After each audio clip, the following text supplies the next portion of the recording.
Assalamualaikum dan salam sejahtera. Saya Siti Nurdiati Zaidi dalam Dunia 11 Pagi. Amerika Syarikat menawarkan ganjaran bernilai $5 juta bagi mengesan seorang ahli perniagaan Singapura, Kwek Kee Seng, yang dituduh melanggar sekatan terhadap Korea Utara. Ini termasuk penghantaran minyak pada sebuah kapal tangki yang dirampas tahun lalu. Tawaran jabatan negara itu hadir selepas Amerika menggesa penguatkuasaan yang lebih ketat terhadap Pyongyang susulan provokasi terbaru peluru berpandu balistik, termasuk yang mendarat berhampiran perairan Korea Selatan. 4 rakyat Palestin ditembak mati tentera rejim Zionis Israel ketika berlaku pergelutan di Baitul Maqdis Timur. 4 lagi dilaporkan cedera. Menurut Kementerian Kesihatan Palestin, 2 yang maut ditembak di Jenin.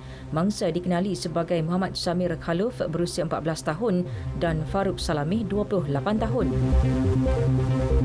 Susulan kes tembak membabitkan bekas Perdana Menteri Pakistan Imran Khan. Beliau kini dilaporkan berada dalam keadaan stabil. Presiden Pakistan Arif Alvi menyifatkan kejadian itu sebagai percubaan bunuh yang sangat kejam. Turut tercedera dalam serangan itu rakan rapat Imran dan ahli Senat Faisal Javed Khan. Bank of England BOE mengumumkan kenaikan kadar faedah tertinggi sejak 1989 bagi menangani inflasi. Ini susulan amaran mendorong Britain bergelut dengan kemelesetan ekonomi sehingga pertengahan 2024. Kadar pinjaman meningkat 0.75 mata asas kepada 3%, paras tertinggi sejak krisis kewangan global pada 2008. Menurut Gubernur BOE Andrew Bailey, kenaikan mendadak harga tenaga disebabkan pencerobohan Rusia terhadap Ukraine. Beliau turut menjangkakan inflasi Britain akan memuncak pada 10.9% tahun ini. Hampir 8 juta penduduk di Sudan Selatan atau 2/3 daripada populasinya berdepan risiko kebuluran. Pertubuhan Bangsa Bersatu PBB memberi amaran masalah itu akan berlanjutan jika bantuan kemanusiaan dihentikan selain tiada peningkatan terhadap langkah penyesuaian iklim. Menerusi laporan bersama Pertubuhan Makanan dan Pertanian, UNICEF dan Program Makanan Sedunia, masalah kekurangan zat berada pada kritikal mengatasi konflik pada 2013 dan 2016. Susulan runtuhan jambatan gantung di Gujarat, India yang menyebabkan 135 orang maut, operasi mencari ditamatkan. Perkembangan itu dimaklumkan Pegawai Kanan Pentadbiran di Morbi, GT Pandya. Bagaimanapun, pihak terlibat akan terus bersiap sedia untuk sebarang kemungkinan. Pemilik baharu Twitter, Elon Musk, didakwa mengarahkan pasukan Twitter Inc. mencari dana lebih $1 bilion Amerika Syarikat sebagai langkah penjimatan kos infrastruktur tahunan. Menurut laporan Slack, syarikat itu menyasarkan mencari sehingga $3 juta sehari untuk tujuan tersebut.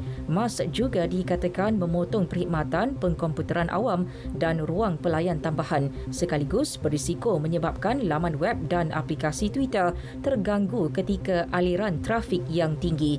Twitter bagaimanapun tidak memberi maklum balas mengenai perkara tersebut. Sukan bola sepak Liga Eropah, Manchester United menang tipis 1-0 terhadap Real Sociedad awal pagi tadi.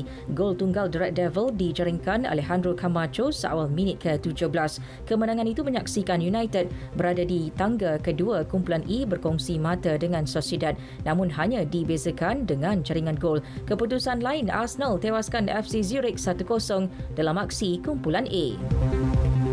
Beralih ke tenis ATP Paris Masters, pemain nombor 1 dunia Carlos Alcaraz menupaskan pemain nombor 3 dunia Grigor Dimitrov 6-1, 6-3. Pemain remaja dari Spanyol itu berharap memenangi gelaran Masters ketiganya selepas kejayaan di Miami dan Madrid.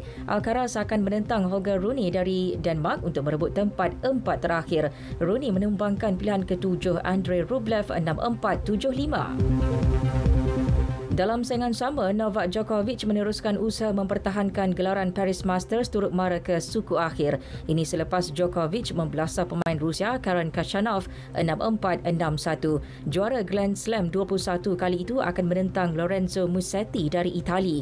Musetti menewaskan pilihan ketiga Casper Ruud dalam 3 set untuk mara ke suku akhir. Sekian berita yang disunting oleh Muhammad Khairi Khalid dari Pusat Berita RTM. Assalamualaikum dan salam keluarga Malaysia.